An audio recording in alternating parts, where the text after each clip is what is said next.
Before I begin, I wanted to thank Deborah for inviting me. This has been a really amazing opportunity that I didn't expect a few months ago. And I also wanted to thank Dawn and Bethany for their generous help in navigating Shangri-La's archives and collections. And Carol, Paige, Leah, and everyone else at Shangri-La for making my experience here so rewarding. And then finally, before I begin, I want to thank someone who's not here, the former curator at Shangri-La, Keelan Overton, for introducing me to Shangri-La's Morocco Commission and so generously passing on her research materials to me.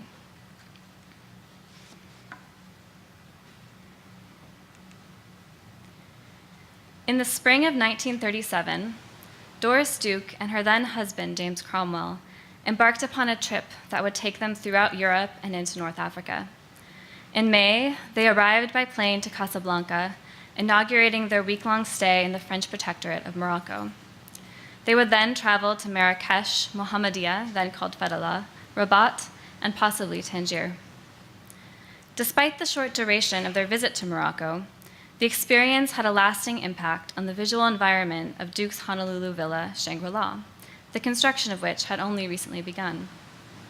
While staying in Antibes on the French Riviera in July of that year, Duke and Cromwell drew up a contract with one René Martin, the owner of a design firm based in Rabat called Salam, hiring the firm to design and install a series of interior spaces inspired by so-called traditional Moroccan craft for Shangri-La.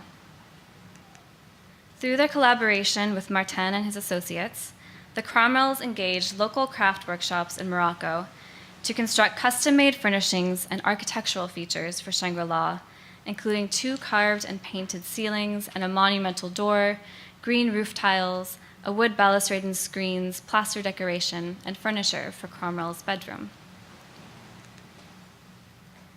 The couple was likely introduced to Martin by their friend Mary Aura, a German actress and muse for the artist Sir John Lavery, who had traveled to Tangier with Lavery and his daughter and then remained in Morocco after marrying the British Lieutenant Nigel Dalbini Black Hawkins, who was stationed in Marrakesh.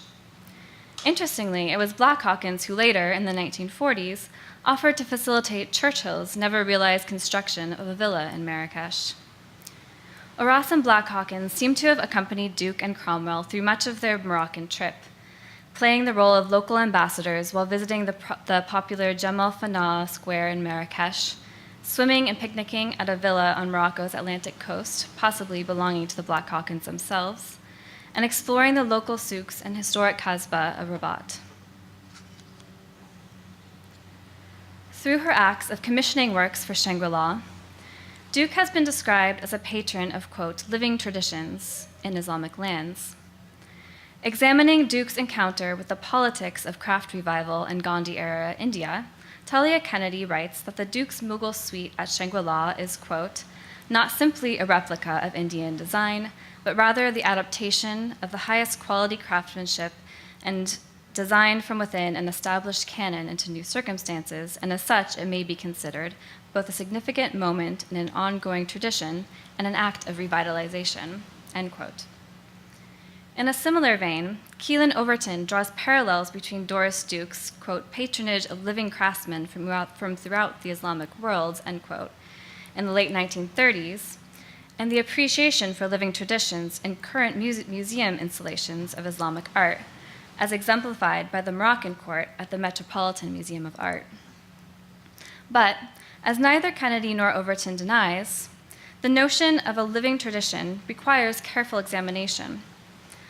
Along with the claim to revitalize a tradition, so often made in contexts characterized by unequal social, political, and cultural relationships, like colonialism and sometimes the museum world itself. At the heart of this problem is the tricky concept of tradition itself. Tradition is often imagined as a fixed, unchanging set of practices or beliefs, something that can be contained, something already complete. Like a family heirloom, we envision traditions being passed from one generation to the next, all the while maintaining their integrity, their authenticity. As it is understood to connect the past with the present, the traditional is necessarily also historical. So what do we mean when we call something a living tradition? Are those individuals or communities engaged in so-called traditional practice simply reliving the past? How do we account for the role of change and innovation in so-called traditional cultural and artistic practices? Such questions are crucial to an understanding of Duke's engagement with Moroccan art and culture in the late 1930s. During their trip to Morocco and through their subsequent relationship with René Martin's firm, Duke and Cromwell did not simply encounter a timeless tradition of artistic production in Morocco, but rather a contemporary colonial industry shaped through extended negotiations over the meaning of tradition in a colonial context. By 1937, Morocco's arts and crafts industries had already been subjected to the French protectorate's cultural policies and the interventions of colonial administrators, art historians, collectors, and others with a stake in these industries for over 20 years. In consequence, any perceived act of revitalization on Duke and Cromwell's part must be examined in the context of the French protectorate's own extensive campaign to revitalize Morocco's traditional arts. The protection and preservation of Morocco's artistic and cultural heritage played an integral role in the political ideologies and social policies of French colonialism in Morocco. Within 2 years after the establishment of the French protectorate in Morocco, which lasted from 1912 to 1956, its first resident general, Louis Hubert Gonzalve Lyautey, initiated a comprehensive campaign to document, preserve, and promote Morocco's so-called traditional arts. The project was supported by a legal framework and the creation of new administrative departments specifically dedicated to managing a burgeoning heritage industry in Morocco that was centered around its historical arts and crafts industries. One way in which this campaign occurred was through the documentation, restoration, and protection of buildings, archaeological sites, and whole neighborhoods identified as historical monuments. Some scholars have described this project as resulting in the museumification of Morocco. It was this built landscape, crafted according to Lyautey and his administrator's vision of traditional life in Morocco, that Duke and Cromwell would have encountered. By 1937, the tourist industry in Morocco was highly developed, supported by a solid infrastructure. A vast network of roads and railways made movement between cities convenient, and luxury hotels, restaurants, and clubs had popped up throughout the country. Tour guides suggested itineraries for visiting the so-called cultural capitals of Morocco that led tourists to specific palaces, mosques, monumental gates, and other historical structures representing a French colonial image of Morocco's magnificent past. Many of the sites Duke and Cromwell visited, such as Jamal Fana Square in Marrakesh and the Kasbah des Oudéa in Rabat, figured on this touristic itinerary. But there is more to this colonial project than protecting and preserving ancient artifacts in the landscape. Lyautey's cultural campaign in Morocco arose in the context of a major shift in French colonial governance from an ideology of assimilation as practiced in Algeria to a policy of association introduced in Tunisia in the 1890s and fully realized in Morocco at the beginning of the 20th century. The objective of the colonial project, according to the assimilationist ideals, was to fully integrate or assimilate Algeria's cultural, social, and political structures into French forms. Accordingly, the preservation of local cultural practices and heritage in the decades following the French occupation of Algeria in 1830 was not a priority. Mosques were demolished to make room for new colonial buildings, wide streets and new public squares replaced ancient quarters, and local artist guilds and industries were dismantled. In contrast, the concept of association endorsed a system of dual governance in which the French colonial administration would respect and even protect local political structures, religion, and cultural practices. In the case of Morocco, this ideology was most clearly represented by Lyautey's preservation of the Moroccan Sultanate alongside his own French administration. The idea of association required the presence of two cultures living side by side. And so, Lyautey was not simply interested in preserving Morocco's monuments to the past. Rather, his project relied upon continuing the traditions these monuments represented into the present. And so arose the Protectorate's project to, quote, revitalize Morocco's craft industries according to a carefully constructed conception of traditional art in Morocco. Then current theories of cultural evolution proposed artistic hierarchies according to which the most advanced civilizations, France for example, had achieved the capacity to create fine art. Those works of art created with purely intellectual or aesthetic aims. And less developed civilizations still held a more primitive relationship to creative production by which the arts served primarily utilitarian or decorative purposes. Following such theories, the French administration confined their conception of the traditional arts in Morocco to the decorative arts, focusing upon those industries that supported architectural decoration, such as plaster, wood, and tile work, or those that produced objects intended to be used as furnishings or tools, such as pottery making, weaving, and leatherwork. To begin, Lyautey sent his administrators, many of whom were art historians, archaeologists, and anthropologists, into the various regions of Morocco to take stock of the current status of these industries. His informants returned with a dour report that Morocco's decorative arts, or craft industries, as they were often called, were deteriorating. Among the supposed threats to these living craft traditions, as they were called, with roots reaching back to medieval Morocco, was, ironically, the accelerated influx of European goods and materials into Morocco, beginning in the latter half of the 19th century. Cheaper and readily available, English silverware, French linen, German porcelain dominated the local market. And in response to this competition, Moroccan artists were using cheaper materials, also imported from Europe, like synthetic dyes and fibers or tin rather than gold. Furthermore, the reports claimed, the aesthetic integrity of local manufacture had already begun deteriorating over the course of the 19th century through the influence of Turkish and other foreign styles from the Ottoman East upon the taste of Moroccan artists and their clients.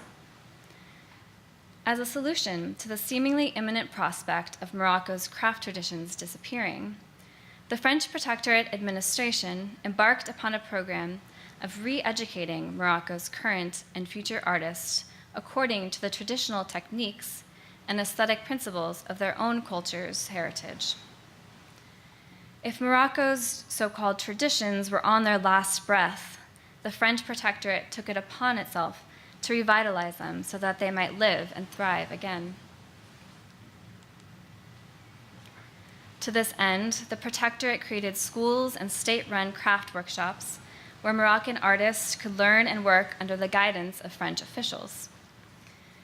Inspectors of the newly created Native Arts Service, these officials distributed diagrams of traditional motifs and designs to workshops throughout Morocco and constructed museums housing historical objects determined to be the most representative examples of so-called authentic Moroccan art, intended to serve as models for living artists to emulate. The Protectorate Service of Native Arts strove to maintain strict control over Morocco's contemporary art industries, not only at the level of production, but also consumption. The success of the Protectorate's cultural campaign required both ideological rigor and sustained economic support from a body of consumers. Therefore, an underlying objective of the Native Arts Service was to develop a commercial market for those arts they supported.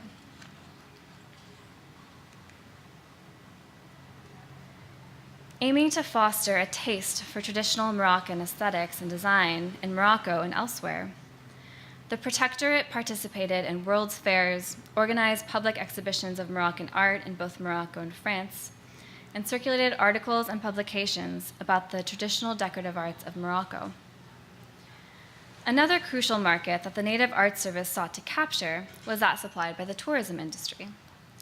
Through advertisements in travel magazines and guidebooks, the administration encouraged tourists to visit the various museums and native arts inspection centers of Morocco to learn how to distinguish artworks of good quality and authentic construction, in other words, those objects produced under the guidance of the Native Arts Service, from inferior products.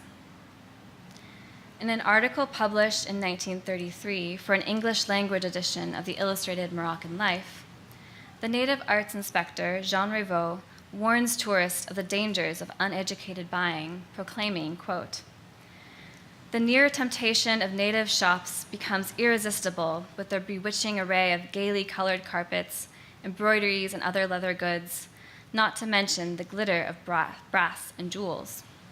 The traveler already feels stirring within him the unsatisfied passion of the collector. But when a newborn zeal is not tempered by a tried and judicious taste, it rarely survives the indifference and lassitude that follows. Would it not therefore benefit collectors of Moroccan objects of art to first spend a little time in studying the fine and authentic specimens that are exposed at the Museum of the Office of Native Arts? In these museums, they could gather valuable information that would spare them many future regrets." End quote. One such museum and inspection center was located in the Andalusian garden of Rabat's Kasbah of the Udayas. As film footage taken by Cromwell during the trip reveals, the Kasbah, a medieval fortress on a cliff abutting the Bourgreg River and Atlantic Ocean, counted among the sites that the Cromwells visited during their trip to Morocco in 1937. Perhaps in addition to enjoying the fragrant orange trees, trickling water, and intriguing landscaping of the 18th century garden nestled within the walls of the Kasbah, the Cromwells also visited the French Protectorate's Art Museum, a neighboring inspection center for native arts located at the garden's west end. While we have no evidence that Duke and Cromwell visited this or other Protectorate-run museums, inspection centers, or craft workshops during their trip, the voice of the French Protectorate would echo throughout their subsequent commission through René Martin. Despite the location of René Martin's studio and living quarters directly across from Rabat's Kasbah at 22 Rue Souk El Gazelle, Martin does not seem to have been directly affiliated with the French Protectorate administration in any official way. Nevertheless, as a French businessman engaged in the field of local craft production in Morocco, and as his known friendship with at least one native arts inspector, Émile Poty, suggests, Martin likely interacted with officials of the administration on a social and professional level. More importantly, his own business model must be understood as a direct product of the Protectorate's management of Morocco's arts. As the name of his firm proclaims, Salam, the acronym SALAM stands for Société Anonyme Les Arts Marocains, or in English, the Moroccan Arts Corporation. Martin and his associates dealt exclusively in those arts understood to be essentially Moroccan. In this way, Martin relied upon a shared understanding between himself and his potential clients of what Moroccan art meant. As we will see later on, so-called Moroccan art could take on many different forms by the 1920s and 30s, particularly in the context of its commercial consumption. But at the core of this perceived category of cultural production was a notion of tradition whose parameters had already been established through the work of the French Protectorate. While it is difficult to know how aware Duke was of the French Protectorate's cultural policies, and whether or not she shared its conception of traditional Moroccan art, her selection of items to be commissioned through Salam for Shangri was informed by this context in at least one direct way.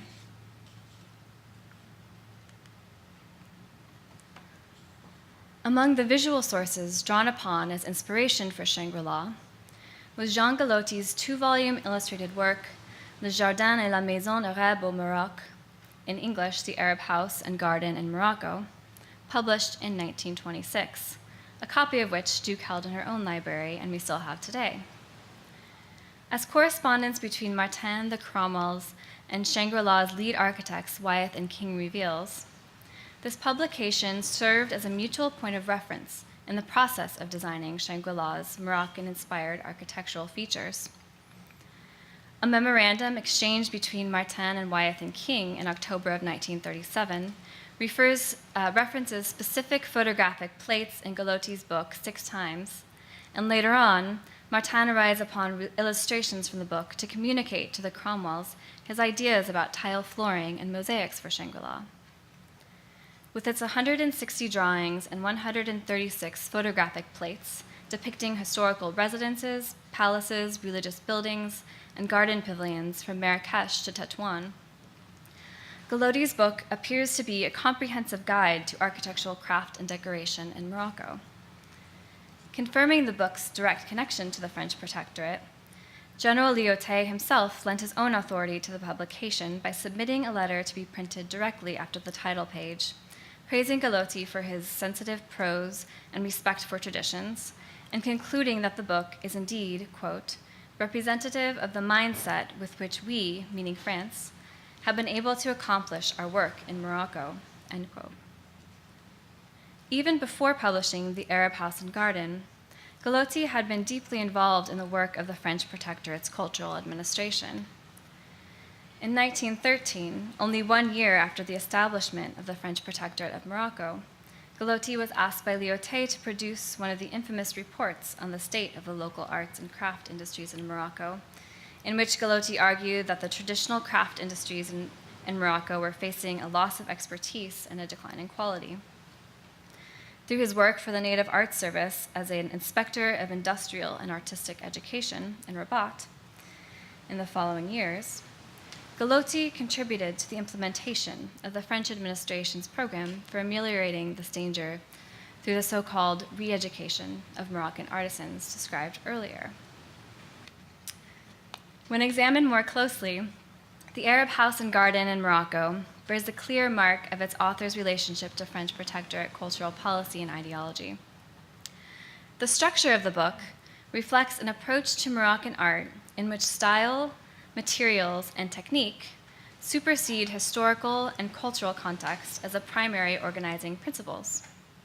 Chapters are divided according to the visual and physical elements of building or garden construction, beginning with a discussion of the basic structure of architectural spaces in Morocco, and then narrowing in on what Galotti calls the elements of decoration, which are further elaborated with individual chapters dedicated to the different materials and their associated arts: tilework, carved plaster, wood, and finally painting. Likewise, the book's illustrations, which follow the structure of the text, jump between dynasties, regions, and building types in a rather haphazard way. In many cases, the location of the depicted object is not even identified, as is the case with the ceiling chosen as a model for Shangri-La's foyer, which is simply identified as a, quote, ceiling in carved and painted wood with partly exposed beams. The early museums of Moroccan art constructed under the French Protectorate employed a similar approach to the visual presentation of Morocco's arts and crafts, often with galleries arranged according to material, like the Faience Room and the Bata Museum in Fez that you see here, or according to style, which was often conflated with perceived ethnic categories in colonial Morocco, such as the Berber or rural arts. Even today, many books about Moroccan art repeat this colonial era approach to Morocco's diverse artistic practices and cultures, including André Picard's well-known 2-volume set from 1980, Traditional Islamic Craft in Moroccan Architecture, which follows nearly the exact structure of Galotti's work. Ultimately, this approach suppresses the complex histories and cultural meanings contained within the exhibited, or in this case, illustrated objects, and instead presents a seemingly complete and harmonious whole, a collection of aesthetically congruous objects that make up one tradition. Likewise, Duke and Cromwell's selection of objects and motifs from the pages of Galotti's books seems to have been led by purely aesthetic criteria, disregarding incongruencies in regional or historical styles. While the motif for the plaster spandrel above the living room door is based upon one found in a 14th century Quranic school or madrasa in Fez, the carved and painted cedar door beneath it is modeled after a door of the Bahia Palace in Marrakesh, which was constructed only in the late 19th century.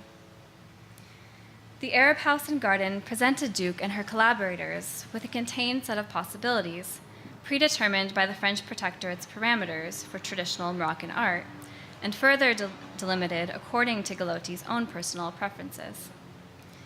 And yet, the final outcome of Duke's collaboration with Martin was a series of spaces whose arrangement and overall appearance deviated greatly from the traditional Moroccan interiors illustrated in the pages of the Arab house and garden, or the historical buildings restored by the French Protectorate's Service of Fine Arts and Historical Monuments. The reinterpretation of traditional Moroccan design at Shangri can in part be attributed to the specific context and special requirements of the commission itself. Challenges unfolded in designing and installing the Moroccan elements at Shangri that were both logistical and creative. Counted among the logistical challenges was a simple fact that the objects were to be produced in Morocco and then shipped across the Atlantic and the entire United States before arriving in Honolulu.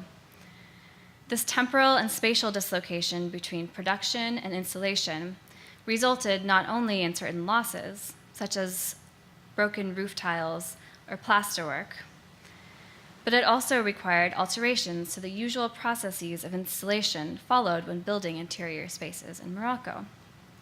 For example, decorative features in plaster, such as the moldings and door spandrels in Shangri-La's living room and foyer, were usually created and installed on site in Morocco, with artists carving into soft gypsum layered directly onto the wall. Instead, the plaster work at Shangri-La consists of castings produced in Honolulu from molds created by master artisans in Fez. Duke's decision to have the cast produced locally caused Martin great anxiety, as he was not only worried that the original molds produced in Fez could be broken or lost in transit, but also that experienced Moroccan artisans would not be present to rework and perfect the castings as they were pulled from the molds. Above all, the challenges that pervaded Duke's Morocco commission were creative. The project, which unfolded over the course of 2 years, should be thought of as a collaborative one, characterized by constant negotiations between Martin's firm, Duke and Cromwell, the Shangri-La architects Wyeth and King, and the Moroccan artists charged with producing the bulk of the material. Leading these negotiations, and most often succeeding, was Duke's vision, which was constantly emerging for Shangri-La as a whole. While René Martin's firm was occupied with adapting traditional Moroccan craft and design for an entirely new context, Duke was interested in incorporating the works commissioned through the firm with design elements and objects derived from her travels in India, Iran, and elsewhere. These two objectives often came together to produce rather idiosyncratic features, such as the doorways in Shangri-La's living room, which are decorated with spandrels based upon Moroccan motifs found in Galotti's book, but are shaped with shallow pointed arches to match those in Duke's Mughal suite, rather than the pointed horseshoe arches commonly found in Moroccan architecture. In other instances, Duke eliminated certain elements proposed by Martin's firm completely, such as the mosaic tilework or zellage, included throughout Very's original drawings for Shangri-La, and advertised by Martin in a letter to Duke as, quote, specifically Moroccan.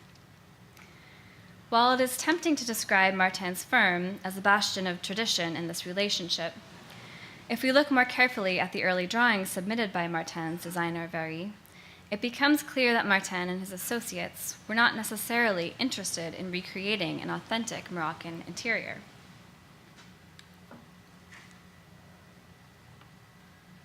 Very's early designs for Shangri-La contain the basic elements of traditional Moroccan interior decoration: walls covered in plaster relief, zellage tile work, carved and painted wood ceilings and doors, turned wood screens or mashrabiyah, and cast iron window grills. But they do not maintain the codified arrangement and ordering of materials typical to decorated interior spaces in Morocco. Most commonly, the walls in such spaces would be divided into different registers with alternating motifs as well as materials.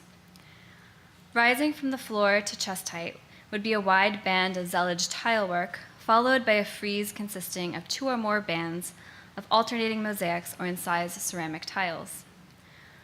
Often, floral or epigraphic motifs make up the central band, bordered on either side with geometric motifs.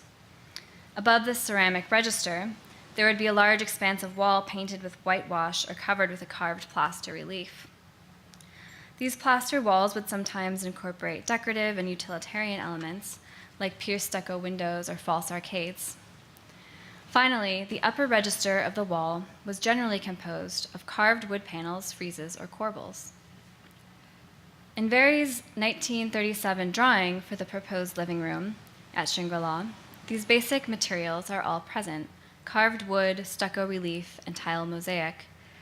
But their relative positions are reorganized to accommodate modern European furnishings, such as the bookshelves, a fireplace with mantel, and niches for individual divans. The carved wood is pulled down from its usual elevated position to surround these furnishings, and zeilage tilework only appears in the form of decorative panels framed by turned wood arches reaching from the mantel to the ceiling. In addition to the spatial reimagining of traditional Moroccan decoration, Martin's firm produced some entirely new creations. Some of these innovations likely resulted from requests by Duke and Cromwell or their architects, such as the soaring cedar screen separating the foyer and the courtyard, and the sliding cedar doors and windows throughout Shangri-La, which achieved lighting effects of mashrabiyah, or the latticework screening prevalent in architecture throughout North Africa and the Middle East, but are constructed from thick wood panels with regular geometric cutouts, rather than the delicate turned woodwork encountered in many of Morocco's historical buildings. Other non-traditional creations for Shangri-La, on the other hand, take us back to Rabat and the context of the commercial market for so-called Moroccan arts in the 1930s. As Shangri-La's former curator, Killian Overton, discovered through her on-site research in Morocco, the original fireplace designed by Very for Shangri-La's living room is uncannily similar to the fireplace and mantel still extant in Martin's former studio and living quarters in Rabat. On the other hand, the carved cedar headboard with matching shelves and gun rack created by Salam for Cromwell's bedroom at Shangri-La finds its likeness in a living room set created in Meknes, a city near Fez, to be exhibited in the French Protectorate's pavilion at the 1933 Chicago World's Fair. While both sets incorporate motifs common to Moroccan design, such as the central sun motif we find repeated on the Moroccan-style ceilings and door at Shangri-La, and are constructed from local materials, in both cases cedar wood from Morocco's Atlas Mountains, their overall forms are inspired by European-style furniture. The occurrence of such hybrid creations, not only at Shangri-La or in Martin's private quarters, but even in the context of a public exhibition promoted by the French Protectorate administration, suggests that Shangri-La's reinterpretation of traditional Moroccan craft should not only be attributed to Duke's personal vision or the unique circumstances of the commission itself. While these elements were certainly important factors in the final outcome of Salam's work for Shangri-La, Duke's Morocco Commission was also the product of important developments in the colonial market for Moroccan craft as the 20th century proceeded. While Lyautey's cultural administration strove to control the parameters for producing and consuming traditional craft in Morocco in order to protect it from the corrupting influences of foreign styles and modern technologies, it was precisely through such occurrences that the local Moroccan art industries experienced a true revival. In the French Protectorate of Morocco, social interaction and cultural exchange among the polity's diverse communities was a lived reality. Although the Protectorate ideology of association required two societies, two cultures living side by side, but maintaining their essential differences, in reality, these strict boundaries were not always so easily maintained. Morocco's multicultural environment was reflected in its cultural and artistic products. French designers and artists interpreted local Moroccan decorative aesthetics in their paintings, and Moroccan artisans incorporated new materials and formats into their own works of art, each developing products that would appeal to the changing tastes of their clients. One arena in which such cross-cultural innovation was exercised to its fullest extent was in the restoration and construction of private residences. Many French colonials and European expatriates in Morocco experimented with incorporating Moroccan design and local materials into the construction and decoration of their own homes. Indeed, one of Galotti's professed intentions in publishing The Arab Home and Garden in 1926 was not only to give his readers an idea of the, quote, particular charm of Arab houses and gardens, end quote, as he writes in his introduction, but also to provide technical information about materials and construction in order to, quote, make it easier for those Europeans who want to build in the native style, end quote. A new journal appeared in Morocco in 1932 called Bâtir, or To Build, that was dedicated to examining architectural developments in the French Protectorate. René Martin's own advertisement for Salam appears in the first edition of this journal, directly following an article entitled Villas in Search of a Style.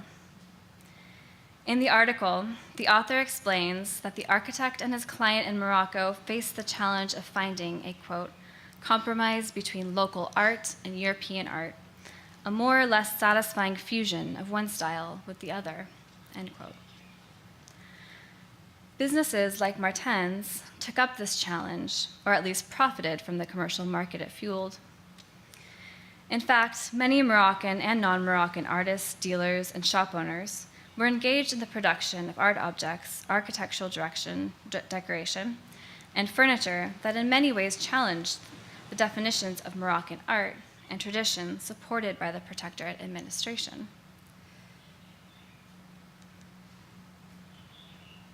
While some inspectors in the Native Art Service continue to be wary of such hybrid creations and the potential threat they pose to the authenticity of Moroccan art production, by the 1930s, if not earlier, many individuals in the Protectorate administration had come to recognize their reliance upon the community of consumers that demanded such products. In some cases, Protectorate officials responded with their own innovative solutions. The Meknes furniture, that I compared earlier with Carmel's bedroom set was, in fact, one example of such experimentation within the administration. Again, according to a 1934 article describing the context in which this furniture was designed, the native arts inspector in Meknes had apparently determined that the local cedar wood industry was in need of a new audience for its products, arguing that, quote, the native clientele is too poor to buy wooden chests, and that the rich urban natives prefer European furniture, end quote. He proclaimed that it would be necessary to respond to the taste of a European clientele. According to the understanding of European taste this inspector held, he proposed a model of furniture decorated with carved so-called Berber motifs, but amenable to the modern home. Exhibits produced by the Native Arts Service for commercial fairs and international expositions at the beginning of the Protectorate had focused upon displays of so-called authentic artifacts of Morocco's traditional industries. But following a similar understanding of European cultural taste for hybrid creations as that proposed in Meknes, the Protectorate's submission to later fairs, such as the 1933 Chicago World's Fair and the 1937 International Exhibition in Paris, also included new products that challenged received notions of traditional Moroccan art. And as a side note, in one letter to the Cromwells, René Martin implies that he too contributed to the 1937 Paris Morocco Pavilion by providing green roof tiles like those he had shipped to Shangri, which maybe you can see in that little pavilion on the left, perhaps.